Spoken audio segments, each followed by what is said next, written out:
واش عمرك حسيتي باللي باغية تبدلي حياتك ولكن ما عارفة منين تبداي؟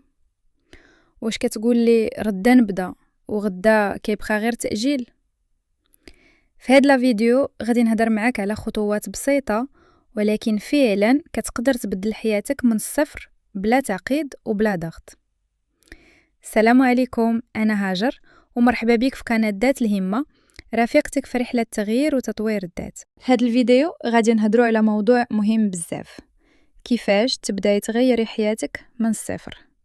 حيت بزاف ديال الناس كيبغيو يبدلوا حياتهم ولكن كيبقاو حايرين منين نبداو وشنو نديرو، وهذا الشيء اللي غادي نحاولوا نجاوبوا عليه خطوه بخطوه بطريقه بسيطه وسهله.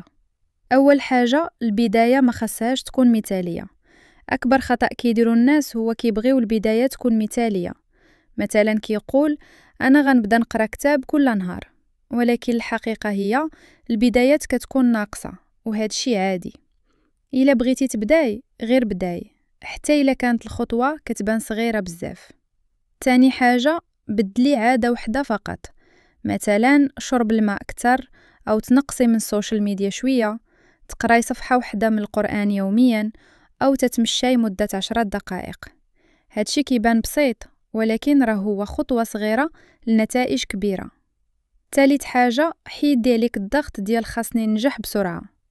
كاين ناس كيبغيو النتيجة بسرعة ومنين ما كيشوفوا والو كيتحبطوا، ولكن أي تغيير حقيقي كياخد وقت. الصبر والاستمرار هو السر. كاينين أيام غادي تحسي فيها بالحماس وأيام أخرى غادي تحسي بالإحباط، وهاد شي عادي بزاف. المهم هو ما توقفيش. وأخيرا، خاصك تعرفي باللي محيطك كيأثر عليك. إلا كنتي محاطة بناس سلبيين صعيب تطوري راسك. حاولي تقربي لناس كيشجعوك أو حتى محتوى كيرفعوك نفسيا. وكنصيحة أخيرة، جيبي واحد الأغوندا وبداي تكتبي فيها النقاط اللي غادي تركزي عليهم في هاد الرحلة ديال التغيير. وأخيرا، خاصك تعرفي باللي ما كاين حتى واحد تبدلات حياته في نهار وليلة، ولكن كاينين ناس قرروا يبداو، وهاد القرار هو اللي بدل كل شيء. إلا وصلتي معايا لهنا راه انتي من الناس اللي باغين تغيير، وهذه بحد ذاتها بداية قوية. ما تنسايش تشاركي الفيديو وتشتركي في القناة باش نكملوا هاد الرحلة مع بعضياتنا.